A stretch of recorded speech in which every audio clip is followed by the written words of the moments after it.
what's your take on those on private farms? I put 5 of them out there and I rotate through, and every day I hunt one Okay. of them. No, the permanent stands I put out sometimes go several seasons without getting hunted. I hunt them when the time's right, when there's a deer in there, and it's usually once or twice a season. Sometimes a couple of years go by without them being hunted. I don't use high-end stands. Sometimes I use lone wolves, mainly because I Yep. got a garage full of them and they're pretty quiet. Yep. Back when I used to work with them. But I just buy a cheap stand and make sure it's semi-quiet, put it up, and all I have to do is get up there quiet. You know what I'm saying? Right. Because if somebody comes through and steals them all, if you put something up there that's, really top end, you're gonna be hurting. But knock on wood, I haven't had my stuff stolen yet. And I think it's gotten better nowadays because of cameras and stuff. People worry you got cameras on the property. Right. But I rotate through the stands in a way that I only hunt them when I see a deer in the area. I get pictures of a deer in the area. I think he's bedding in a certain spot, coming out a certain way. And then I have stands put on like bed exits. Matter of fact, I walked through the farm this spring, about a month ago, I think, and was looking at some stuff and came up to the top of this one bedding area and looked up, and I got a stand there on the exit. I forgot I had that there. It's probably been there for 6 years. I don't think I ever hunted it there. I think I put that there to cover one exit, at this time of the year, and just left it for the next year or the next year after that. And over time, I forgot it was even there. Yeah. That's funny. Do you ever are you a ladder stand or lock on type guy? Usually, I like the lock on kind of stands. Yeah. It you have like you think there's an issue putting ladders up as long as you got cover and everything to No, you can do it. I mean, I know it's for a lot of guys that I talk to, they get older in age or they get real heavy and they start getting older. They have a hard time with the tree stands, the sticks and stuff. And maybe they've had problems with an accident or something. Their legs are hurt. A lot of guys have to use ladder stands. Just they do. So there are some downfalls to them. I mean, they got like set heights instead of getting them right into the cover. They're usually fairly noisy to climb, but they'll work. I mean, and you can make them quieter. You can lock them in just right so that they don't make a lot of noise. Usually, over time, they start settling or something, and they start making noise. But cranking and bending. Yeah, but they work. We get the ladder stands we got at Dave's.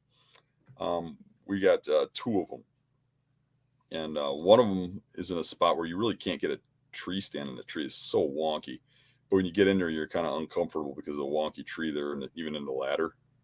But it's really easy to get busted in that tree, just because of the ladder stand. Yeah. But I tend to not like ladders. I'm going to try to put up some permanent stands this year on some like good rut hunting spots. Mm-hmm. That's not necessarily, a place where I'm going to go mobile hunt and just sit there for a couple hours where, if we got to sit for a long day or something. And, I'm thinking about putting some ladder stands up because Maddie's going to be as big as a balloon during deer season. I think she still wants to try to hunt a little bit. So I think ladders are going to be her only, probably smart option if she's going to get in a tree at all, I think there's a benefit to having some stands too in like easy positions near the farm where you don't do too much damage. Mm-hmm. A guy could get off of work and just run into one. Yeah. I usually do that with like observation/kill stands where you could possibly kill something maybe because of a food plot or something, but you're watching. I like to have a permanent stand there rather than set one up to watch. Number one, I don't want them seeing me unset it up because if I'm getting an observation stance, because I can see it, well, they can also see you. So you want to be able to sneak out of it, right? But the other thing is you get off of work and you got an hour before dark. Where something happens, you got to go do something, then you get out early and you didn't think you could hunt. You're like, okay, now I can. Get in the stand quick. Those permanent stands like that. Yep. What do you think about like guys that put these box blinds up on their properties? Now, if you're going to gun hunt, I don't think that's a bad idea. I think if you put it in an open area and you hunt there all the time, you're probably not going to attract too many deer into that open area that are mature. Yeah. But if you put it there and you leave it there and you only come out there gun season to hunt that, it can be a pretty effective way, especially if your property doesn't get a lot of pressure, and especially if it's got like small, blocky, brushy areas, so those deer have to travel through somewhat open areas. Yep.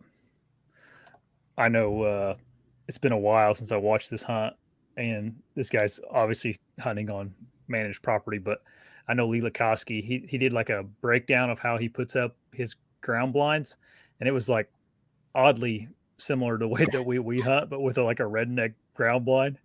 It was like he had a really large bedding area of pines, and he just like excavated a half acre out of it and put a food plot in the edge of the bedding area, and then put the big freaking green ground blind like tucked in the corner. And he was mentioning like, oh, you could about see the deer bed in the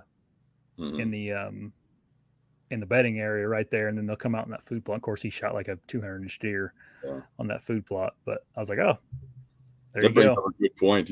If you watch any of those shows, I hardly ever watch them, but I've tuned into a few, and I'm starting to notice that they're starting to figure out the bedding thing. Like they're starting to see all the hype about what we're talking about and stuff. And you see them starting to refer to where their bucks are bedded and stuff. If you go back 15 years ago, they were doing what everybody used to do: is stay out of the bedding. Stay, you put your food plots back, and you see a lot of them starting to adapt now to smarter methods of hunting their farms. If you want to watch more videos, there's options here and here, and if you want to subscribe, you can just click right here.